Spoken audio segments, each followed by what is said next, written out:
हम्म।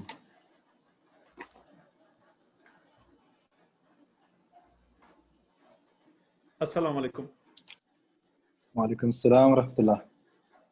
Nurture doctor Shafiq, इस नाम के प्रोग्राम में आप सबका इस्तकबाल है, स्वागत है एंड यू आर वेलकम। आप जानते हैं हम इस प्रोग्राम में बच्चों की सेहत, तालीम और तरबियत और कैरियर रिलेटेड इश्यूज पे हम बात करते हैं। आज के इस प्रोग्राम में हम बच्चों के कॉमन जो प्रॉब्लम्स होते हैं, उनके टॉन्सिल्स और एडिनॉइड्स नामी टिश्यूज से लेके जो इश्यूज जुड़े हुए हैं उस पे हम बात करेंगे। आप देख रहे होंगे कि स्क्रीन पर जो तस्वीर है, यानी मेरा जो अंगूठा जिस तरफ जा रहा है, देखिए ये जो है वो एडिनॉइड नामी टिश्यू होती है जो नाक के पिछले हिस्से से हलक के पिछले हिस्से में आती है। और ये तो सब जानते हैं, ये जो मेरा अंगूठा जा रहा है दूसरी तरफ, वो जो है टॉन्सिल की जगह होती है, जो गले में इस तरह यहाँ होती है। वैसे टॉन्सिल अंदर की जगह होती है, यहाँ बाहर से जब भी कोई आपको गांठी जिसको आप बोलते हैं, लिम्फ नोड जो आप कहते हैं, ये जब यहाँ दर्द होता है या स्वेलिंग होती है या ज़ाहरी तौर पर उभरा हुआ दिखाई देता है, वो लिम्फ नोड होता है। लेकिन टॉन्सिल असल चीज जो होती है वो अंदर की। आज हम इन दो टिश्यूज के बारे में हम बात करेंगे। अक्सर ये देखा जाता है कि डे टू डे प्रैक्टिस जो हमारी होती है, अक्सर बच्चों में ये बहुत ही कॉमन सी चीज है। इसी टॉपिक पे बात करने के लिए हमारे साथ जुड़े हैं डॉक्टर सलमान अतहर साहब। डॉक्टर सलमान अतहर जो हैं वो ईएनटी सर्जन हैं, बेंगलुरु से ताल्लुक़ है इनका, लेकिन फ़िलहाल जो है सऊदी अरब की किंग सऊद यूनिवर्सिटी में अपनी खिदमत अंजाम दे रही हैं। डॉक्टर सलमान साहब, आपका इस्तकबाल है इस प्रोग्राम में। अस्सलाम वालेकुम। बहुत शुक्रिया डॉक्टर शफीक, आपने इस आपके बेहतरीन प्रोग्राम में मुझे मदऊ किया। बहुत शुक्रिया, जज़ाकल्लाह खैर। जी सर, आगे बात बढ़ाने से पहले अब अक्सर लोगों के जो जहन में होता है वो ये है कि फलां फलां ईएनटी सर्जन या डॉक्टर ने जो है टॉन्सिल का ऑपरेशन करने के लिए कहा या एडिनॉइड का ऑपरेशन करने के लिए कहा, तो पेरेंट्स के जहन में एक बात आती है कि भाई जब इसको निकालना ही है तो कुदरत ने फिर रखा क्यों है? okay? जी तो ये होता क्या है, उसकी इम्पोर्टेंस क्या, अहमियत क्या है, और जी मतलब अगर निकालना है तो मतलब है क्यों उस जगह में? तो जरा आप उस बारे में आप कुछ कहना चाहें हमारे जी नाज़रीन के लिए। जी। बहुत अहम चीज़ है कि हम लोग पहले समझे कि ये असल है क्या, what is tonsil, what is adenoids. Usually लोगों के अंदर इसमें बहुत सारे मिसकंसेप्शंस भी होते हैं। असल में टॉन्सिल और एडिनॉइड जो है एक लिम्फॉइड टिश्यू हम बोलते हैं अपनी ज़बान में, जो एक गोश्त का एक लिम्फॉइड टिश्यू, सॉफ्ट टिश्यू होता है, जो आप आपके बैकग्राउंड में देख सकते हैं कि एक नाक के पीछे वाले एकदम रूफ में जो है एडिनॉइड नाम के नाम से जो है एक टिश्यू होता है। फिर और गले के पास ज़बान के दोनों तरफ, जिसको हम पैलेटाइन टॉन्सिल्स बोलते हैं, इसको टॉन्सिल्स बोलते हैं। और ये जो एयरवे है आप जो पिक्चर में देख रहे हैं, नाक से जब भी हम सांस लेते हैं और नाक से जब भी सांस लेते हैं तो वो हमारे हलक की जाती है, और फिर जो भी हम खाना और पीते हैं अपने ओरल कैविटी से, वो भी जो है हलक हो जाता है, कॉमन पैसेज है। उसके बाद नीचे की तरफ जो है ये पैसेज बाइफरकेट होता है, डिवाइड होता है, जिसको आप फुट का एक पाइप होता है और एक विंड पाइप बोलते हैं आम जबान में। उससे जो है हमारा जो एयरवे और अपना एयरोडाइजेस्टिव ट्रैक्ट जो है सेपरेट होता है। तो कुदरत ने ये हमारे क्रिएटर ने हमारे अंदर इतना खूबसूरत निज़ाम रखा है कि इसका जो जंक्शन है, इसका जो ओरोफेरिंग्स का जो रिंग है, इसके एंट्री पॉइंट में अल्लाह ताला ने हमारे लिए एक बेहतरीन डिफेंस मैकेनिज्म के लिए हमें रखा है। इसको हमारी ज़बान में इसको एक रिंग की शक्ल में कहते हैं, इसको वॉल्डेयर्स रिंग बोलते हैं। जो है एक पैलेटाइन टॉन्सिल्स होते हैं, फिर लिंगुअल टॉन्सिल्स बोलते हैं, और फिर नेसोफेरिंजियल टॉन्सिल बोलते हैं। नेसोफेरिंजियल टॉन्सिल, जिसका दूसरा नाम एडिनॉइड्स है। जी डॉक्टर साहब, बेसिकली उनकी जो पोजीशन होती है उस हिसाब से उनका नाम दिया गया है, जो जुबान के करीब होते हैं या फिर जो है जुबान के अतराफ में होते हैं। तो अक्सर जो हम आज बात करेंगे, यानी ज्यादातर जो हमारे सवालात या जो शुबहात रहेंगे वो पैलेटाइन टॉन्सिल को लेकर। जी जी, तो ये एक कॉमनेस्ट जो चीज़ अक्सर देखने में आती है वो ये है। और एक जो नाजरीन हमारे आपके बातों से जो समझ गए होंगे कि वो ये है कि कुदरत ने जो है हमारे जिस्म के अंदर एक दिफाई निज़ाम, जिसको आप डिफेंसिव मैकेनिज्म कह रहे थे आप डॉक्टर साहब, तो वो एक होता है बाहर की जो चाहे जरासीम हो या वायरसेस हो, इस तरह से उनसे हमारी बॉडी को गार्ड करने, प्रोटेक्ट करने के लिए ये हम कुदरती तौर पर हमारे अंदर ये डिफेंसिव मैकेनिज्म होता है, and they are part of it. सही है डॉक्टर साहब? बिल्कुल सही है जी जी। ये डिफेंस मैकेनिज्म जो है इनिशियल 5-6 इयर्स के लिए बहुत इंपॉर्टेंट होता है। स्पेशली जो एडिनॉइड्स जो हम कह रहे हैं, नाक के पीछे वाला जो रूफ में है, आपके राइट साइड में जो पिक्चर है, ये जो है बहुत क्रूशियल होता है। और इनिशियल 5 to 6 इयर्स जो है हमारे डिफेंस के लिए, बच्चों की जो अंदर जो कुछ भी वो जरासीम वो खाने और पीने की शक्ल में जाते हैं, उसको प्रोटेक्ट करने के लिए दोनों चीज़ें होती हैं। और इसका असल इम्पोर्टेंस ये है कि इसकी पोजीशन वेरी वेरी क्रूशियल है, क्योंकि ये जो एडिनॉइड है जो आप देख सकते हैं एकदम रूफ में, अपने नाक के जो रूफ है और पोस्टीरियर जो अपना हलक का जो पीछा वाला जो बैक साइड रूफ उसके जंक्शन में होता है, तो ये क्रूशियल पोजीशन इस माने में है कि अगर वो इन्फेक्शन को रोकते रोकते जो है वो खुद अपना साइज बढ़ जाता है, उसको हाइपरट्रोफी बोलते हैं अपनी ज़बान में। तो जब ये स्वेलिंग बढ़ जाती है एडिनाइड्स की फाइटिंग करते वक्त, तब जो है ये अपने एयरवे को कॉम्प्रोमाइज़ करता है, यानी सांस लेने की नाली जगह जो है उसमें तंग हो जाती है, तो लोगों को सांस लेने में मुश्किल होती है। और एक क्रूशियल पॉइंट हमें ये समझना वो है कि इसके बिल्कुल करीब से जो है कान को कनेक्शन करने वाला एक ट्यूब होता है, जिसको हम स्टेशन ट्यूब बोलते हैं। नाक और कान कनेक्टेड होते हैं। ईएनटी में अक्सर क्या है कि तमाम चीज़ें इंटरकनेक्टेड होती हैं, और बहुत मुश्किल इसको देखने के लिए भी आप देखते हैं कि ईएनटी सर्जन जो है हेडलाइट मिरर वगैरह पहनते हैं, ताकि जो है हम जो लाइट और मैग्नीफिकेशन के साथ इन चीज़ों को देखें। तो ये छिपी हुई होती हैं। तो मेरा बताने का मकसद ये है कि ये एडिनॉइड्स जो है ये कान से कनेक्टेड इस माने में है कि जो ट्यूब कनेक्टिंग है आपका नोज का जो पिछला हिस्सा है, नेसोफेरिंक्स जिसे हम कहते हैं, उससे और मिड लेयर को कनेक्ट होता है ये ट्यूब, स्टेशन ट्यूब। ये बहुत क्रूशियल है। अगर एडिनॉइड्स इन्फेक्शन बार बार होते हैं या स्वेलिंग बढ़ जाती है, तो वो जो है इस स्टेशन ट्यूब तक उसको ब्लॉक कर देता है, या फिर वो इन्फेक्शन वहाँ स्प्रेड हो जाता है। तो स्टेशन ट्यूब में अगर इन्फेक्शन चला जाता है या वहाँ पर जो है वो ब्लॉक हो जाता है, तो फिर जो है वो उसका फंक्शन बंद हो जाता है। तो उसके नतीजे में कान के अंदर इन्फेक्शन होने लगता है, कान के अंदर पानी जमना पर्दे के पीछे, इस तरह के मुश्किलात आ सकते हैं। बच्चों को सुनाई कम दे सकता है, कान में से कान बहना शुरू हो सकता है। ये तमाम चीज़ें सिर्फ एक एडिनॉइड की उस टिश्यू की बिन पर जो है ये तमाम असरात हो सकते हैं। जी जी डॉक्टर साहब, आपने जो बताया कि भाई जब नॉर्मल साइज से साइज बढ़ के जब ज्यादा बहुत ज्यादा हो जाता है, जिससे सांस लेने में तकलीफ हो सकती है, ये उस लेकिन नॉर्मली जी मतलब कोई एक बच्चा नॉर्मल है, अदरवाइज उसे कोई प्रॉब्लम्स नहीं है, तो उनमें नॉर्मल कोर्स ऑफ एक्शन क्या होता है कि भाई एडिनॉइड जो है वो वक्त के साथ वो छोटा होता चला जाता है, फिर उसको कुछ करने की जी जरूरत नहीं पड़ती जी है, या छोटी उम्र में कुछ ज्यादा साइज होता है फिर बाद में कम होता है, ऐसा कुछ होता है? जी जी बिल्कुल। इनिशियल जब बच्चा बढ़ते रहता है तो उसके साथ जो है ये एडिनॉइड्स का साइज भी बढ़ते रहता है, क्योंकि डिफेंस मैकेनिज्म है, तो उसको फाइटिंग पावर के लिए ज़्यादा लिम्फोसाइट्स या डब्ल्यूबीसी या एंटीबॉडीज उसको बनाने पड़ते हैं, तो वो जो है साइज बढ़ता है। Until age of 5 to 6 years तक जो है वो अपना साइज बढ़ता है। आफ्टर 5 to 6 ईयर्स, 5-6 साल के बाद जो है इसका साइज का बढ़ना नेचुरली जो है एक आम नॉर्मल इंसान के अंदर वो रुक जाता है। उसके बाद जो है वो साइज रिग्रेस यानी कम होना चला जाता है।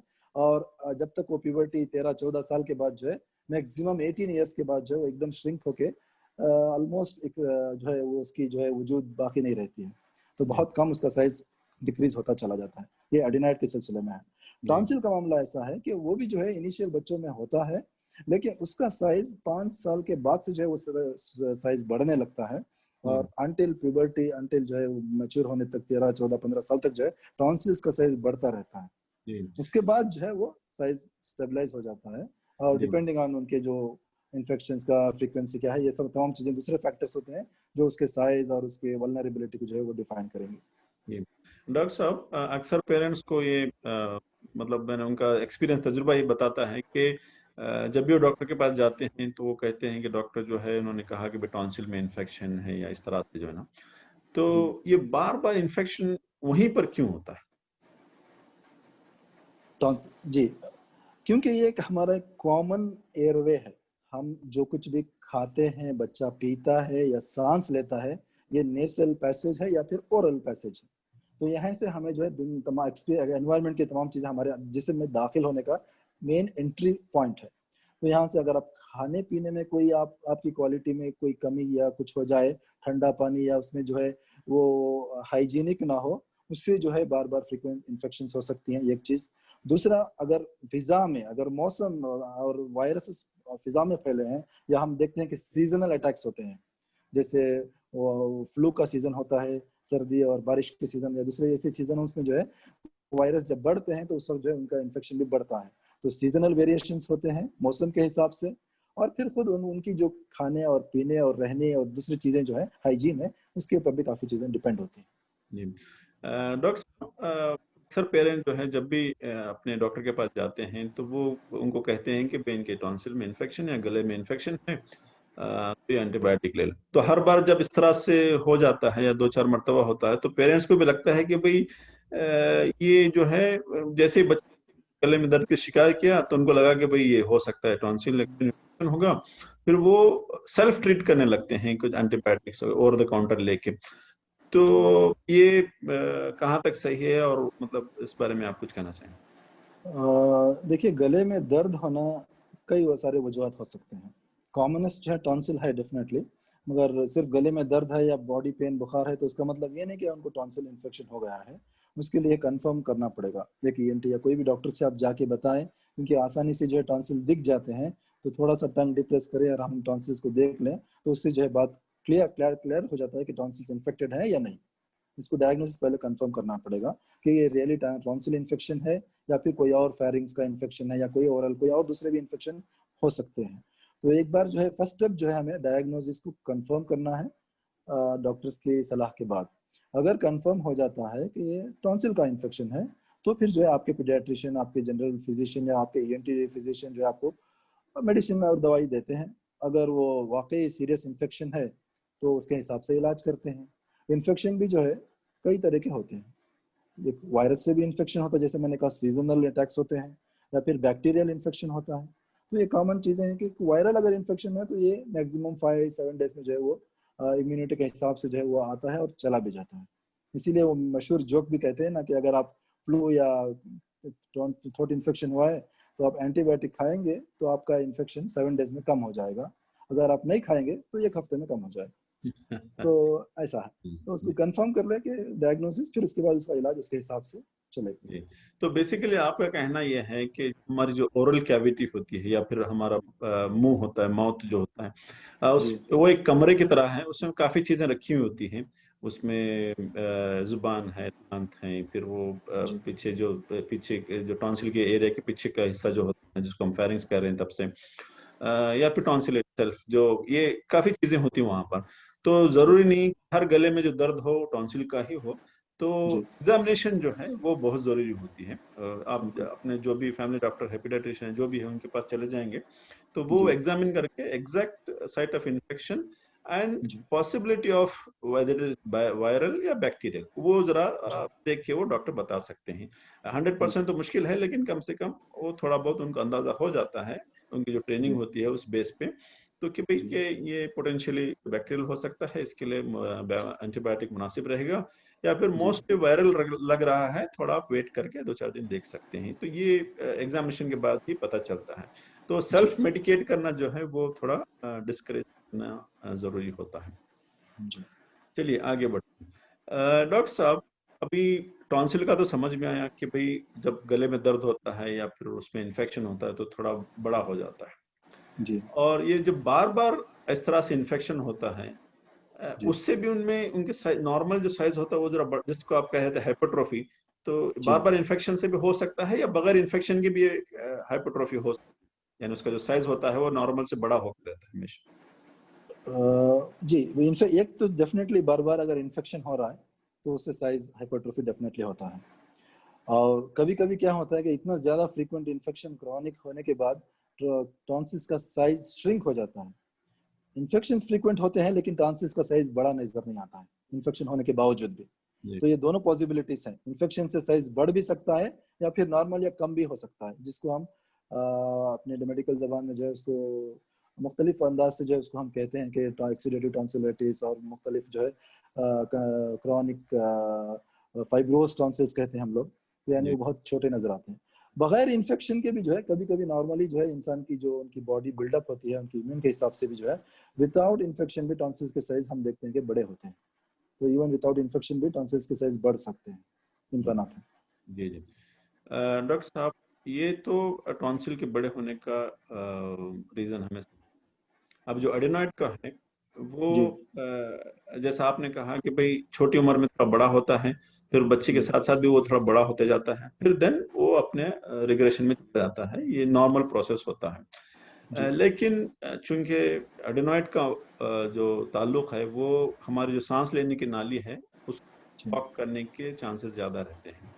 तो अक्सर पेरेंट्स जो है वो स्नोरिंग से आते हैं, खर्राटे बच्चा ले रहा है, ठीक है, तो अक्सर जी जो है पेरेंट्स वो खराट, या तो वो समझते हैं कि नॉर्मल है चूंकि बड़े भी खराटे लेते हैं इसलिए थोड़ा नेग्लेक्ट कर लेते हैं, या फिर जब तक आप खास करके नहीं पूछते कि भाई बच्चा खराटे लेता है नहीं था, वो तब तक बोलते नहीं कि भाई हाँ लेता है, तो शायद उनके जहन में ये कोई ज्यादा अहमियत का हामिल नहीं है कि बच्चा खराटा ले रहा है तो क्या है, बड़े भी लेते हैं। जी तो ये इसकी इम्पोर्टेंस क्या है कि भाई इसको थोड़ा मतलब जी जी कैसे जी समझा जाए?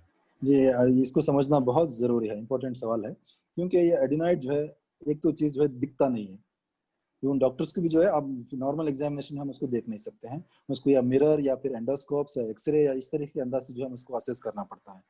और फिर इवन आम लोगों के लिए भी इसका इन्फेक्शन जो है क्लियरली जो है वो एविडेंट और सामने खुलकर नहीं आता है, ये जी इनडायरेक्टली प्रेजेंट करता है। जैसे जी उसका पोजीशन मैंने बताया बहुत क्रूशियल है, तो उसका एयरवे नाक की पैसेज को उसके रास्ते को बंद करता है, तो इमीडिएटली जो है वो नाक बंद होना या फिर क्रॉनिक नेसल डिस्चार्ज या नाक में इन्फेक्शन होना, राइनाइटिस जिसे कहते हैं, साइनसाइटिस जिसे कहते हैं, ऐसा हो सकता है बच्चों में। बार बार हम देखते हैं कि बच्चा जो है नाक में से ग्रीनिश येलोइश ऐसा डिस्चार्ज जो है आती है, ये एक प्रेजेंटेशन होता है। या फिर जो है मैंने कहा कि कान के भी कनेक्टेड है, तो फिर कभी कभी क्या होता है कि बच्चा सिर्फ कान बार बार कान के इन्फेक्शन से आता है, मिड ईयर इन्फेक्शन जो होता है वो, मगर दवाई कोई भी देखता है, डॉक्टर जो है कान में ड्रॉप से दवाई देके भेज देते हैं, लेकिन इट कीप्स ऑन रिकरिंग, क्योंकि उसका एक्चुअल रीजन है, उसका जो कॉज है उसको एड्रेस नहीं करते हैं, क्योंकि उसका असल कॉज जो है ये एडिनाइड होता है। It is blocking the station tube, वो जो है स्टेशन ट्यूब को ब्लॉक कर रहा है और वहां से इन्फेक्शन स्प्रेड हो रहा है। तो रूट कॉज को जब तक हम एड्रेस नहीं करेंगे इसको हम हील नहीं कर सकते हैं। तो हमें रूट कॉज तक पहुंचने के लिए माँ बाप को भी जो है अपने बच्चों की सेहत की तरफ देखना होगा कि उसकी स्लीपिंग पैटर्न कैसा है।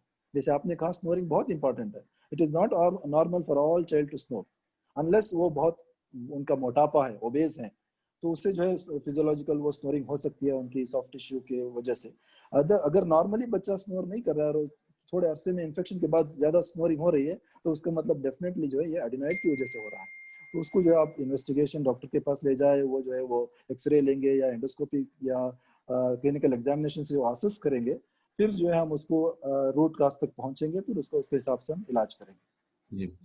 डॉक्टर साहब, जब स्नोरिंग या खर्राटे लेने की बात हो रही है, ये सिर्फ आवाज का मामला है या फिर उनकी जो नॉर्मल स्लीप होती है वो भी डिस्टर्ब होती है इस वजह से? नहीं, ये आवाज तो जो है दूसरों के लिए है, आवाज का मामला जो है आसपास के लोगों के लिए है उसके असरात, लेकिन बच्चों के लिए, पेशेंट के लिए जो है असल चीज जो है उनकी जो स्लीप पैटर्न, स्लीप साइकिल जिसे कहते हैं, बहुत इंटरप्टेड होती है।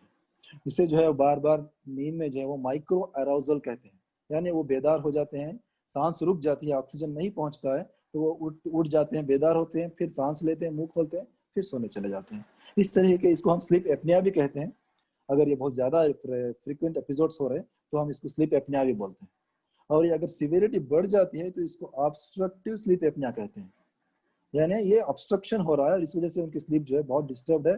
और हम देखते हैं कि इसके नतीजे में बच्चा जो है उसका परफॉर्मेंस भी कम होने चला जाता जी है। इवन वो हर दिन में जो है अपने स्कूल में, अपने डे टाइम एक्टिविटीज में भी जो है उसकी एक्टिविटी कम हो जाती है, और जब भी मौका मिलता है बच्चा सोने लगता है। इस तरह की हम बच्चे की प्रेजेंटेशन भी देख सकते हैं। जी। अब आप स्कूल के बताए तो मुझे जरा याद आता है कि अक्सर जो है ये अलग अलग अंदाज में प्रेजेंट होते हैं। एक तो ये है कि चूंकि रात में वो बार बार उसकी नींद डिस्टर्ब हुई होती है, नींद पूरी नहीं हुई है, तो जैसा आपने कहा कि क्लास में जो है वो जैसे मौका मिलता है सो रहा होता है, ऊँग रहा होता है, या फिर कंसंट्रेटिंग पावर जो है वो ठीक नहीं होती है, लेसन जी याद नहीं रहते हैं, मेमोरी जो याददाश्त है वो अफेक्ट होती है, या फिर ऐसे बच्चे जो है थोड़ा हाइपर एक्टिव बिहेव करते हैं, ठीक है। जी हालांकि वो हाइपर एक्टिव है, लेकिन इनकी जो फोकसिंग जो एबिलिटी है, या फिर जो किसी लेसन को ध्यान दे के पढ़ना, याद रखना, वो नहीं होता। बस they are just hyperactive, moving here and there, जी दूसरे बच्चों को डिस्टर्ब कर रहे हैं। तो ये भी एक इनका प्रेजेंटेशन होता है, जो बच्चे जी ठीक से जी रात में सोए नहीं होते हैं। अक्सर जब हम पेरेंट्स को पूछते हैं कि स्नोर कर रहा है, हाँ खराटे लेते हैं, हाँ बोलते हैं, लेकिन हम जानना चाहते हैं कि अक्सर इनकी नींद में जो है कहीं मतलब जैसा आपने कहा कि इनकी नींद जो है वो कट कट के पूरी हो रही है। तो जब हम जी पूछते हैं, जब फिर डेमोस्ट्रेट करके बताते हैं, तो वो बोलते हैं हाँ हाँ ऐसे ही। मिसाल मैं अक्सर उनको बताता हूँ कि भाई बच्चा अगर आपका सो रहा है, तो आपने जी अगर कोई ऑब्जर्व किया है, जैसे ऐसे वो है ना, वो सांस यानी थोड़ी देर के लिए रुक के फिर वो उठ जाता है, तो वो जी लगता है कि भाई हाँ हाँ। तो हम कहते हैं कि भाई उनको थोड़ा, आज सबके पास मोबाइल है, तो वीडियो रिकॉर्ड करके लाएं, ताकि हमको जी एग्जैक्ट पता चले कि भाई ये वही मामला जी है। तो जी ये एडेनोइड्स का जो है लोग अक्सर लाइटली लेते हैं। इसकी जी जो फ्यूचर में अगर समझो बहुत ही ऑब्स्ट्रक्शन हो रहा है, बार बार जी सांस लेने के जो जी ये है वो रुक जाती है, जी और हमने उसको नेग्लेक्ट किया है, तो ये जी आगे चलकर बच्चे की दिल और फेफड़ों पे भी असर कर सकता है। ठीक है। बिल्कुल तो ये लॉन्ग टर्म जो कॉम्प्लिकेशंस होते हैं, ठीक है, जी इसको हम रेस्पिरेटरी एंड कार्डियोवास्कुलर कॉम्प्लिकेशन जिसको आप कहेंगे, तो ये कॉम्प्लिकेशंस हो सकते हैं। फिर उसके अलावा जो हमने कहा कि भाई कंसंट्रेशन पावर, एकेडमिक फेलियर्स होंगे, मतलब उतना अच्छा परफॉर्म जी नहीं कर सकेगा, क्लास में जी हाइपर एक्टिव हो सकता है, जी ये सारी चीजें हो सकती हैं। अब वापस हम आते हैं टॉन्सिल के ऊपर। डॉक्टर साहब, कितने इन्फेक्शंस, लेट्स से एक साल में कितने कि भाई ठीक है ये सब बच्चों को होते जी हैं, इट्स नॉर्मल, या फिर जी हम थोड़ा सीरियस हो जाते हैं कि बार इतनी बार क्यों हो रहा है, ऐसा कुछ नंबर है? जी हाँ, वेरियस स्टडीज़ हैं और मुख्तलिफ schools way of different views जो है उनके स्टैंडर्ड्स हैं। जो एक्चुअल क्राइटेरिया जो माना जाता है वो ये है कि अगर एक साल में मोर देन 7 टाइम्स अगर उनको इन्फेक्शन हो रहा है एक कैलेंडर ईयर में, तो इट्स एन इंडिकेशन कि वो जो है सर्जरी का ट्रीटमेंट की तरफ जो है उनको आगे बढ़ाया जाए। अगर उससे कम हो रहे हैं, सपोज ये 753 का फार्मूला है, 5 इन्फेक्शन हो रहे हैं हर साल में 5 मरतबा हो रहा है फॉर कंसेक्यूटिव 2 ईयर्स, यानी लगातार 2 साल जो है हर साल में 5 5 बार उनको गले में टॉन्सिल डायग्नोस टॉन्सिलाइटिस हो रही है, तो फिर जो है it is also an indication that इनको सर्जरी करवानी है। तो ये जो है फ्रीक्वेंट रेकरेंट इन्फेक्शन अगर हो रहे हैं, या इवन 3 भी कहते हैं कि साल में 3 बार हो जाए और ये 3 साल लगातार चले, तो भी जो है उनको indication, one of the indication है कि हम उनको सर्जरी की तरफ जो है उनको रहनुमाई की जाए। जी।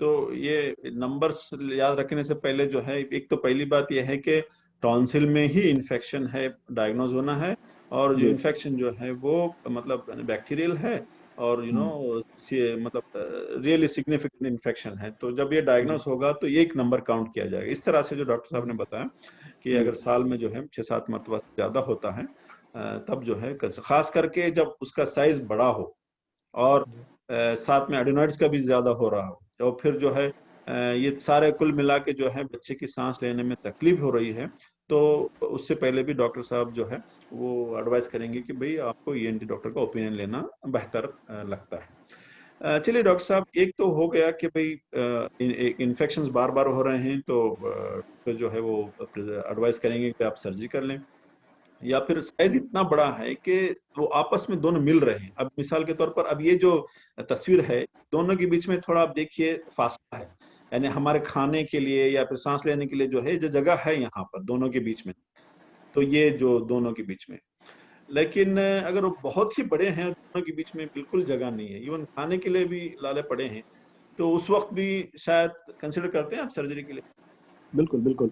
साइज एक वन ऑफ द पैरामीटर है कि अगर साइज हम उसको ग्रेडेशन करते हैं, ग्रेड 1 2 3 4, ग्रेड 4 जो है कंप्लीटली ऑब्स्ट्रक्टिव टॉन्सिल्स है, जिसको दोनों टॉन्सिल्स जो मिल जाते हैं, जिसको किसिंग टॉन्सिल्स भी कहते हैं, कि दोनों टॉन्सिल्स अपोजिट साइड से जो इतना बढ़ जाते हैं कि आप एक दूसरे को टच करने लगते हैं, तो ये जो है बहुत ज्यादा इन्फेक्शन और साइज और ऑब्स्ट्रक्शन के अलामत हैं। ये they are one of definitely one of the conditions for surgery है। Size is very important. इसके अलावा भी अगर फ्रीक्वेंसी ज्यादा हो रही है इन्फेक्शन, तो साइज के भी हम नहीं देखते हैं। अगर फ्रीक्वेंसी ज्यादा इन्फेक्शन हो रही है, क्योंकि उसके असरात जिस्म पर पड़ रहे हैं फ्रीक्वेंट इन्फेक्शन की वजह से, इवन अगर टॉन्सिल बड़े भी नहीं है तो भी जो है टॉन्सिल की सर्जरी कराना पड़ सकता है। जी। आप जिस्म पे असरात पड़ते हैं, मुझे याद आया कि भाई इवन एक इन्फेक्शन जो नेग्लेक्ट हुआ है, हो सकता है वो हार्ट के असर के बच्चे के जो आगे जाके उसको जी कॉम्प्लिकेशंस दे सकते हैं। जी हम ईच कॉम्प्लिकेशन की डिटेल में नहीं जा रहे हैं क्योंकि बात हम आसान रखना चाह रहे हैं। दूसरी बात जो डॉक्टर साहब, ये इन्फेक्शंस और साइज होने के अलावा कोई एक ऐसा है कि कोई, जैसा मिसाल के तौर पर उसके पीछे कोई पस कलेक्शन हो गया या फिर उसमें कोई हमको लगता है कि थोड़ा कैंसर के जैसा लग रहा है, ऐसा कुछ इंडिकेशन है कि भाई हाँ, then also you should consider, इस तरह से? जी, मैं इस सवाल से पहले एक और बात बताना ज़रूरी समझता हूँ कि ये जो हम बता रहे हैं कि ये हार्ट और लंग्स को भी अफेक्ट करेगा, तो ये लेटेस्ट स्टेज है। It is one of the terminal, बहुत ज़्यादा कॉम्प्लिकेशन हो जाए। उससे पहले जो है खुद पेरेंट्स को, खुद पेशेंट को जो है उसके साइंस हमें खुल के नज़र आते हैं, जिसको हम एडेनॉइड फेशिस कहते हैं। यानी जी अगर बार-बार नेसल ऑब्स्ट्रक्शन हो रहा है, सांस ऑब्स्ट्रक्टिव स्लीप है, तो जो है उससे क्या होता है कि उनका स्केलेटल जो फेशियल स्केलेटन है, उसके डेवलपमेंट में असर होता है। तो उससे जो है उनकी नोज, अगर नाक बंद हो रही तो नोज जो है उसमें ज्यादा फंक्शन नहीं हो रहा है, तो वो नोज छोटी नजर आती है बच्चे की, उसको पिंच्ड आउट नोज कहते हैं। और जब मुंह से ज्यादा सांस ले रहे हैं, बच्चा रात सारी जो है वो मुंह खुला रख के सो रहा है, तो उससे जो है उनका पैलेट भी जो है हाई आर्च है वो बहुत बड़ा जगह वो वसी हो जाता है। तो जी इससे भी जो है हम उनके, और डेंटल भी जो है ग्रोथ में माल फॉर्मेशन हो जाते हैं। तो ये टिपिकल एक फेसिस बनती है, जो है बच्चा जो है नॉर्मल बच्चों से अलग दिखने नजर आता है कि पिंच्ड आउट नोज है, हाई आर्च पैलेट है, ओवर क्राउडिंग ऑफ टीथ है, दांत जो है उनके सही नहीं है। तो ये सब चीजें देखे, और बार बार कान में इन्फेक्शन हो रहा है या नेसल, ये तमाम फीचर्स जो है एक आम आदमी भी देख के समझ सकता है कि बच्चे को कुछ गड़बड़ है। तो ये जो है वन ऑफ द साइंस है कि ये बच्चा, इसकी अगर इसको नेग्लेक्ट अब करेंगे तो जैसा आप बता रहे हैं, आगे चलकर जो है ये हार्ट और लंग्स को भी जो है इसके असरात पड़ेंगे। तो आपने जो सवाल किया अभी कि क्या यहाँ पर कैंसर के भी चांसेस हैं, यही सवाल था ना आपका? जी, कैंसर या जी फिर उसके कोई पस कलेक्शन हो, इस तरह से? जी जी जी। हाँ, पस कलेक्शन एक होता है जिसको जो है बार अगर इन्फेक्शन सीवियर हो जाए या उनकी इम्यूनिटी इतनी कमजोर है कि टॉन्सिल उसको फाइट ना कर पाए और वो जो है अंदर एब्सेस हो जाता है, यानी पस पीप जम जाता है, तो इसको हम क्विंसी या पेरिटॉन्सिलाइटिस या पेरिटॉन्सिलर एब्सेस कहते हैं। तो अगर ये हो जाता है तो इसको इमीडिएट ईएनटी सर्जन के पास जाना है, और वो जो है उसको एब्सेस को ड्रेन करेंगे, उसको स्पेशल फोर्सेप्स से जो है उसको ड्रेन करके इसको पीप को निकालेंगे। और फिर उसके बाद जो है जब बच्चा सही होता है उसके बाद जो उसको टॉन्सिलेक्टमी सर्जरी कराना जरूरी हो जाता है। ये है क्विंसी या पेरिटॉन्सिलाइटिस जिसको हम कहते हैं। और बड़ों में भी जो है टॉन्सिल सिर्फ इन्फेक्शन का शिकार नहीं होते हैं, अलबत्ता उसकी जो है कभी कभी स्वेलिंग साइज बढ़ने की जो वजह जो है, ये नियोप्लाज्म या ग्रोथ या घांटी या कैंसर या मुख्तलिफ अल्फाज से हम कहते हैं कि उसकी उसका भी शिकार होता है। कि कभी जी कभी तो एक हम देखते हैं कि एक सिर्फ एक टॉन्सिल बढ़ जाता है, राइट साइड का या लेफ्ट साइड का, दोनों इक्वल नहीं होते हैं। तो ये बहुत ज्यादा बढ़ जाना जो है ये जो है हमारे डॉक्टर्स के लिए, ये इन्वेस्टिगेशन के लिए बहुत दावत देता है कि हम देखें कि इसकी असल वजह क्या है, इज इट जस्ट इन्फेक्शन या फिर देयर इज समथिंग एल्स। अगर एज बढ़ रहा है, अडल्ट पेशेंट है, तो हम बहुत ज्यादा चौकन्ने हो जाते हैं और हम जो है उसको टॉन्सिल को निकाल के बायोप्सी के लिए भेजते हैं, और उसके बाद ये कंफर्म करेंगे कि ये कैंसर है या नॉर्मल कोई और लिम्फोमा है या कोई और चीज है। वो उसको बायोप्सी के बाद जो है हम उसको कंफर्म कर सकते जी।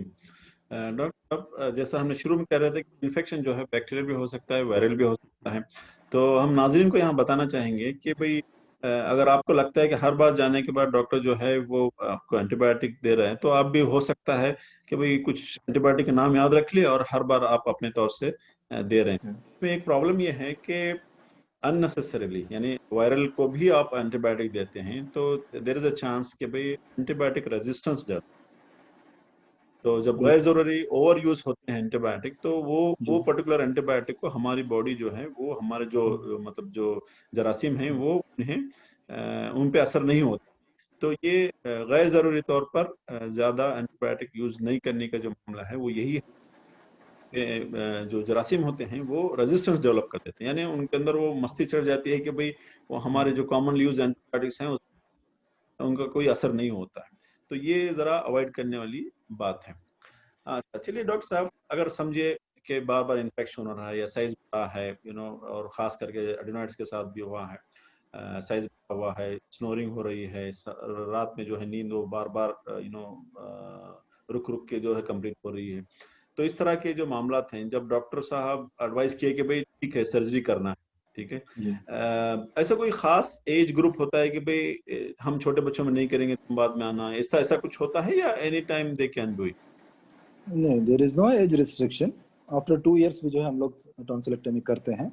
तो अगर फ्रीक्वेंट ये हो रहा है तो हम उसको, ऐसा नहीं है कि बच्चा थोड़ा बड़ा हो जाए बाद में टॉन्सिल कराएंगे, ऐसी कोई बात नहीं। अगर 2-3 साल का भी बच्चा है, अगर उसको रियल इंडिकेशन है सर्जरी का, अगर फ्रीक्वेंट रिकरेंट इन्फेक्शंस है, स्टेशन ब्लॉक हो रहा है, रिकरेंट ईयर इन्फेक्शंस है, एडिनॉइड एनलार्ज है, तो फिर जो है हम उसको एक्सरे और इन्वेस्टिगेशन और एंडोस्कोपी करके जो है उसको सर्जरी कर सकते हैं।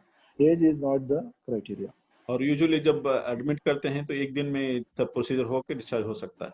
जी जी, ये थ्रू आउट द वर्ल्ड एक कंसेंसस है कि ये टॉन्सिलेक्टमी जो है ये डे केयर सर्जरी है। डे केयर सर्जरी है। इवन इंश्योरेंस भी जो है, अगर आप एडमिट कराना चाहते हैं तो वो लोग अप्रूव नहीं करते हैं, क्योंकि ये डे केयर सर्जरी है। आप सुबह जाके लेके जाए, सर्जरी कराए और शाम में डिस्चार्ज कर सकते हैं। बहुत जी सिंपल और इजी सर्जरी है। जी। डॉक्टर, तजुर्बे में अक्सर देखा गया है कि प्रोसीजर तो सब ठीक ठाक रहा, ऑपरेशन हो गया और डिस्चार्ज भी हो गया, ठीक है। जी नेक्स्ट दिन जो है वो कुछ ना कुछ प्रॉब्लम से हमारे पास आते हैं, ठीक है। क्योंकि डॉक्टर, ईएनटी डॉक्टर जो ईएनटी सर्जन होते हैं वो तो खैर अपना काम करके आराम से चले गए। अब वो आते हैं पीडियाट्रिशियन के पास। हाँ, तो वो या तो गले में दर्द हो रहा है, खा नहीं रहे हैं, निगलना मुश्किल हो गया है, या फिर जी कान में दर्द शुरू हो गया है, या फिर जो है ओरल कैविटी जो माउथ से जो है वो गंदी बू आ रही है। तो इस जी तरह के प्रॉब्लम्स लेके आते हैं, या कभी कभी बुखार आ जाती है, ठीक है। जी तो जी। हम आपसे जानना चाहेंगे कि नॉर्मल कॉम्प्लिकेशंस क्या क्या हो सकते हैं, या फिर जिसको हम कॉम्प्लिकेशन कह रहे हैं, ये मतलब थोड़ा पोस्ट प्रोसीजर साइड इफेक्ट्स हो सकते हैं, या फिर कुछ ऐसी चीजें कॉम्प्लिकेशन जिससे हमें अलर्ट रहना है, या फिर अर्ली रिपोर्ट करना, इस तरह से कुछ आप बताएंगे। जी, ये कॉमन चीज़ें हैं। आपको डॉक्टर्स एडमिट करने से पहले भी आपको एक्सप्लेन करेंगे, और आपको जानने का भी हक है कि आप जो कुछ प्रोसीजर करने जा रहे हैं उसके आपको कितने दिन रहना है, और उसके बाद जो क्या क्या आपको कॉम्प्लिकेशंस पॉसिबल हैं, वो आप जब कंसेंट फॉर्म साइन करते हैं उसी में आपको एक्सप्लेन किया जाता है। बदकिस्मती यह है कि हमारे अक्सर पेरेंट्स जो है वो पढ़ते नहीं हैं, या पढ़ना लिखना नहीं जानते हैं, या डॉक्टर से सही मशवरा भी नहीं करते हैं। तो वो जो है ये मसले और परेशान होते हैं सर्जरी के बाद, जैसे आप कह रहे हैं कि आपके पास पहुंच जाते हैं। तो बहरहाल टॉन्सिलेक्टमी के वेल नोन कॉम्प्लिकेशंस हैं। उसके सिंपल जबान में आपको समझाया जाए तो जो है बहुत अहम कॉम्प्लिकेशन ये है कि ब्लीडिंग का। नंबर 1 जो कॉम्प्लिकेशन, जो प्रॉब्लम होता है टॉन्सिल सर्जरी का, वो ब्लीडिंग का होता है। उसको प्राइमरी और सेकेंडरी हेमरेज या ब्लीडिंग कहते हैं। तो अगर डे ऑफ द सर्जरी के दिन अगर वो ब्लीडिंग होने लगा, वॉमिट करने लगा, तो उसको प्राइमरी कहेंगे। उसके बाद से लेके जो है वो डे 2 से लेके डे 7 डे 10 तक भी जो है उसको हम सेकेंडरी हेमरेज कहते हैं।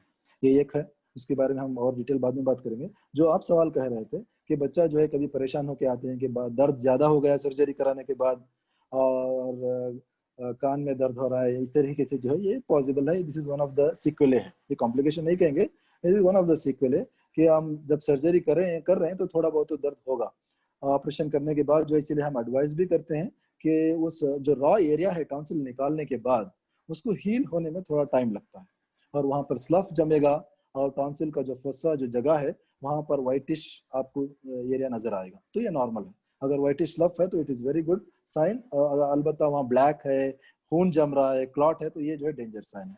अगर वो नॉर्मल व्हाइटिश है तो फिर डरने की बात नहीं है।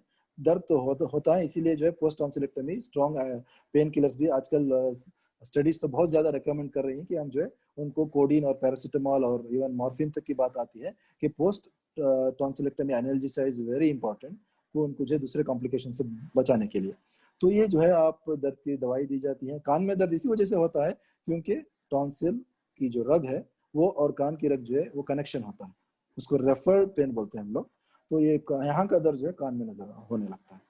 तो ये वन ऑफ द सीक्वेल है, दर्द होना और थोड़ी बहुत बॉडी पेन होना। ये एक वो जो है डॉक्टर्स जो है आपको डिस्चार्ज करते वक्त जो है मेडिसिन देते हैं, अगर आप उसको एडवाइस को सही फॉलो करेंगे तो जो है इसमें मसला नहीं होगा। जो सॉफ्ट यूजुअली हम देखते हैं कि टॉन्सिल सर्जरी के बाद जो डाइट हम प्रिस्क्राइब करते हैं कि सॉफ्ट डाइट बहुत इंपॉर्टेंट है कि उसको फॉलो करें। और कोल्ड डाइट कभी हम जो है आइसक्रीम और ठंडी चीजें खाने के लिए भी हम कहते हैं, ताकि जो है उसकी वजह से वहाँ का जो टॉन्सिल का जो बेड है, जो रॉ एरिया है, उसको हील होने में आसानी होती है।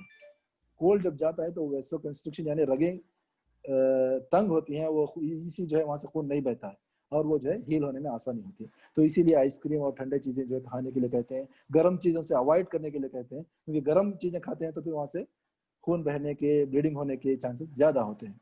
तो ये एडवाइस हमें फॉलो करना होता है कि सर्जरी के बाद बच्चे को जो है आप गुड और न्यूट्रिशियस डाइट देना बहुत जरूरी है।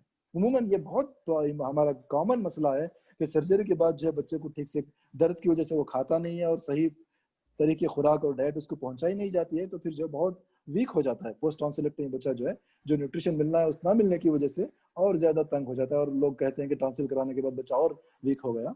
तो अगर इसको एडवाइस को सही फॉलो करेंगे इनिशियल 1 वीक जो है, वो उसके बाद जो है चीजें नॉर्मल होती चली जाएंगी इंशाल्लाह, विल बी बेटर। जी आपने एक आइसक्रीम की बात की तो मुझे याद आया कि अक्सर जो पेरेंट्स के जहन में होता है कि भाई कुछ ठंडा या आइसक्रीम खाते हैं तो गले में इन्फेक्शन होता है। अब उल्टा डॉक्टर कह रहे हैं कि नहीं उनको आइसक्रीम दे दो, तो जरा वो गलतफहमी आप थोड़ा दूर करना चाहेंगे? जी जी, वही इसका मैंने इशारा किया आपका, वो बस इसी वजह से एक ट्रेडिशनल अंदाज से डॉक्टर्स एडवाइस करते आए हैं कि जो है कोल्ड डाइट, ठंडी चीज खाने से जो है वो वहाँ का एरिया जो है टॉन्सिल का जो रॉ एरिया है वहाँ उसको हील होने में आसानी होती है और कॉम्प्लिकेशंस को रोकने में आसानी होती है कि फिर से वहाँ ब्लीडिंग ना हो जाए, फिर से इन्फेक्शन ना हो जाए। इसी वजह से हम टॉन्सिल आइसक्रीम देते हैं ताकि वो जो रॉ एरिया है सर्जरी करने के बाद उस जख्म को हील होने के लिए आसानी। अदरवाइज नॉर्मल डेज में लोग जब ज्यादा ठंडा खाने लगेंगे तो जो है उनको ये इन्फेक्शन होने के ज्यादा इम्कान आते हैं। ये उसको समझना जरूरी है, लॉजिक। अगर तेज बुखार होता है तो जरा रिपोर्ट करना पड़ता है। जी बिल्कुल, वो वन ऑफ द साइंस, अगर बुखार ज्यादा है तो मतलब ये है कि वहाँ इन्फेक्शन हो रहा है, तो इमीडिएट जो डॉक्टर के पास आप रिपोर्ट करें। जी उसके बाद उसका तो इलाज basically liquid diet and soft diet and थोड़ा कोल्ड डाइट जो है वो जी यूजफुल रहता है।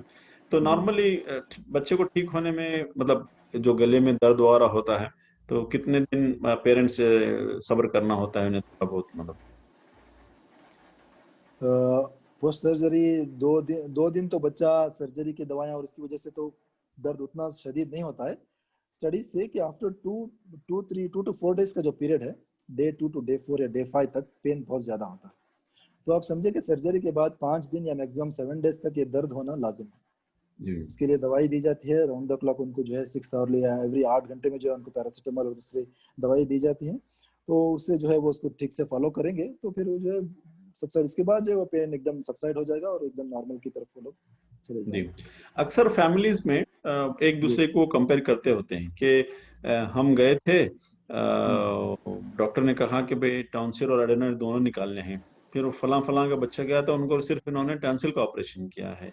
तो ये मतलब उनको समझ नहीं आ रहा था कि भाई एक जगह जो है सिर्फ टॉन्सिल निकाल रहे हैं और दूसरी जगह टॉन्सिल और एडेनोइड दोनों निकाल रहे हैं, तो उस बारे में आप कुछ कहना चाहेंगे? जी।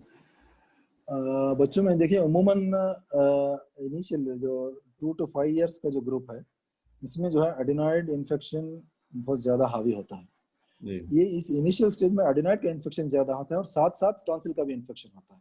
जी क्योंकि इंटर रिलेटेड है, इंटर कनेक्टेड है, तो इन्फेक्शन स्प्रेड होता है। तो जी टॉन्सिल भी इन्फेक्शन होते हैं और एडिनॉइड भी इन्फेक्शन होते हैं। तो जी अगर ये डायग्नोज हो गया कि एडिनॉइड और टॉन्सिल दोनों हैं तो दोनों को निकालना जरूरी पड़ जाता है।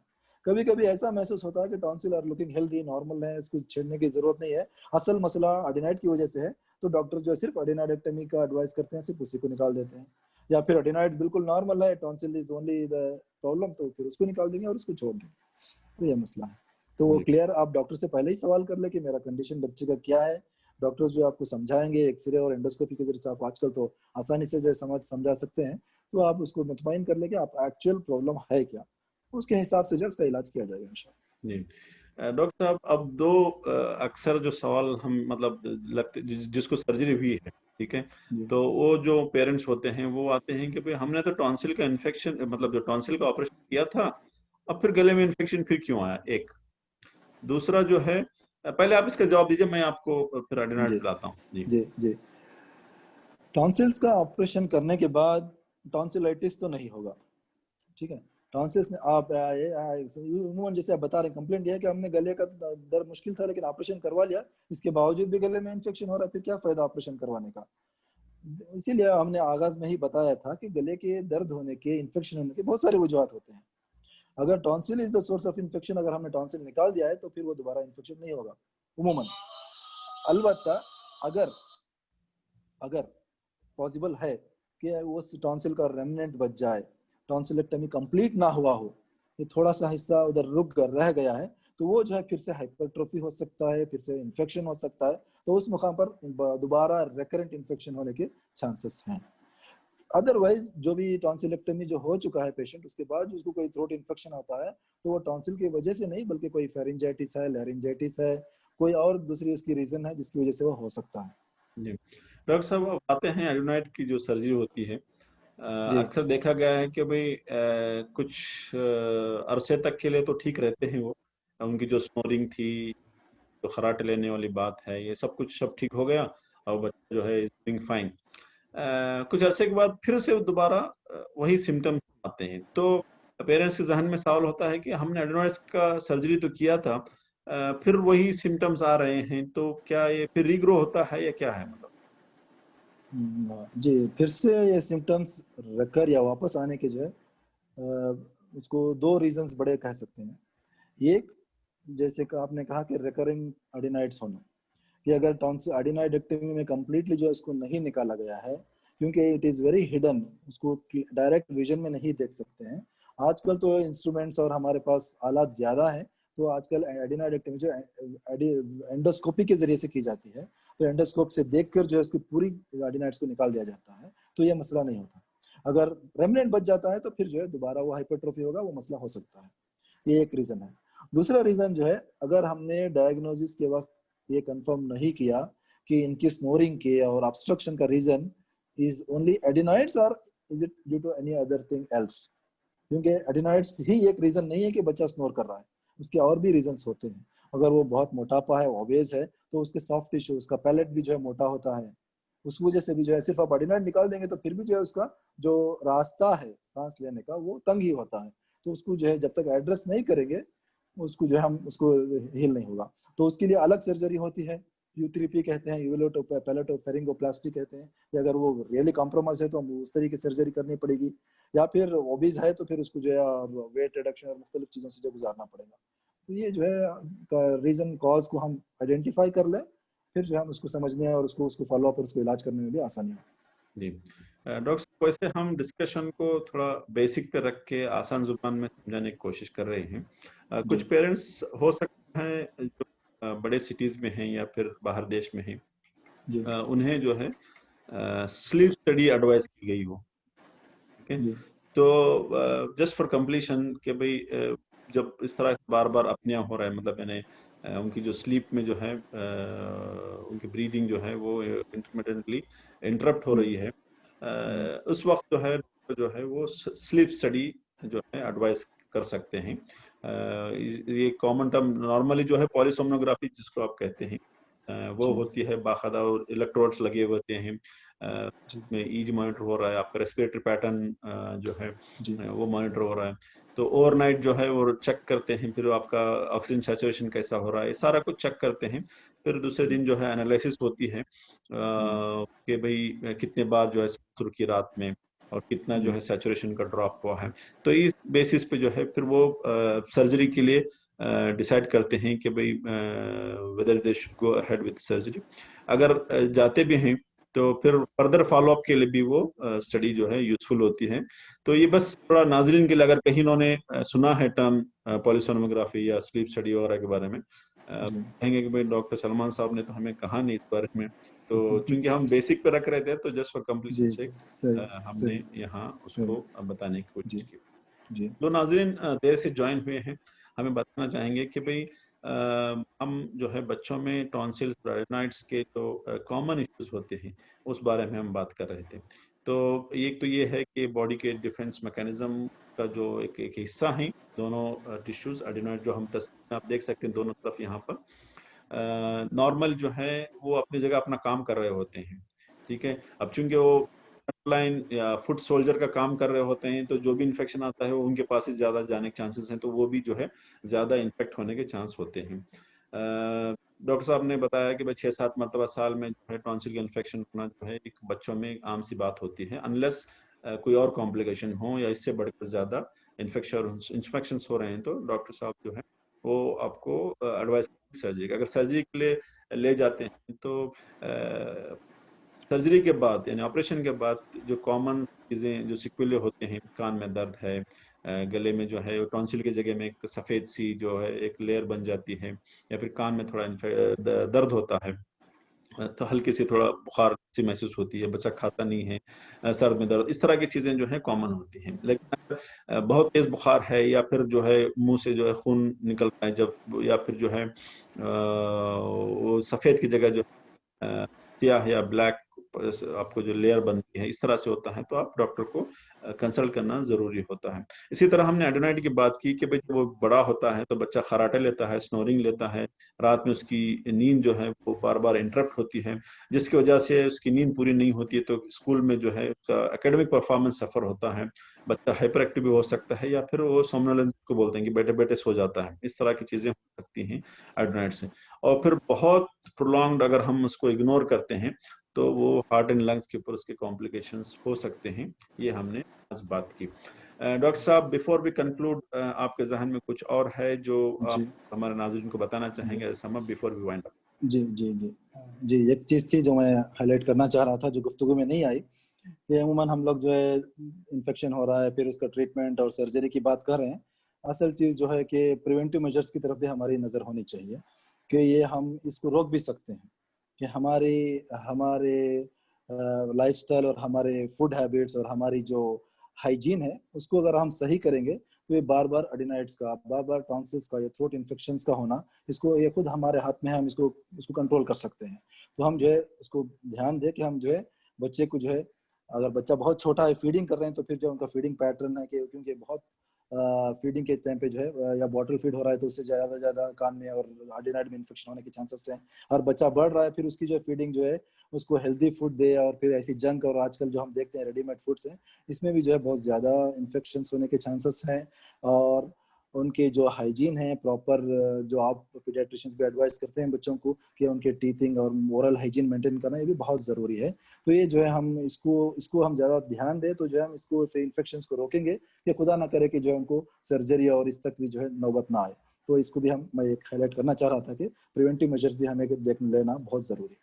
जी, बहुत बहुत शुक्रिया डॉक्टर साहब। हम नाजरीन को बताना चाहेंगे कि भाई इस फेसबुक वीडियो के बाद हम यूट्यूब लिंक भी यहाँ शेयर करेंगे, तो जो आपके जो अहबाब फेसबुक पे नहीं है, यूट्यूब लिंक शेयर कर सकते हैं, ताकि वो वहाँ वॉच कर सकें।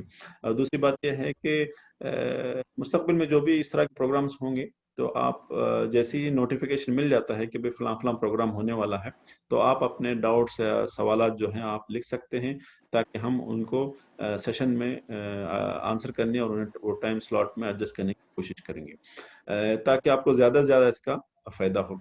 डॉक्टर साहब, आपका बहुत बहुत शुक्रिया, आपने अपना वक्त निकालकर हमारे नाज़रीन के लिए कुछ मुफीद मालूमात शेयर की, और नाज़रीन का भी बहुत बहुत शुक्रिया, आपने बहुत सब्र के साथ हमें सुना। उम्मीद है कि इससे कुछ फ़ायदा हुआ होगा। आपसे इजाज़त लेते हैं डॉक्टर साहब, बहुत बहुत शुक्रिया जी सर। शुक्रिया, बहुत शुक्रिया, जज़ाकल्लाह खैर। अस्सलाम वालेकुम। हाँ।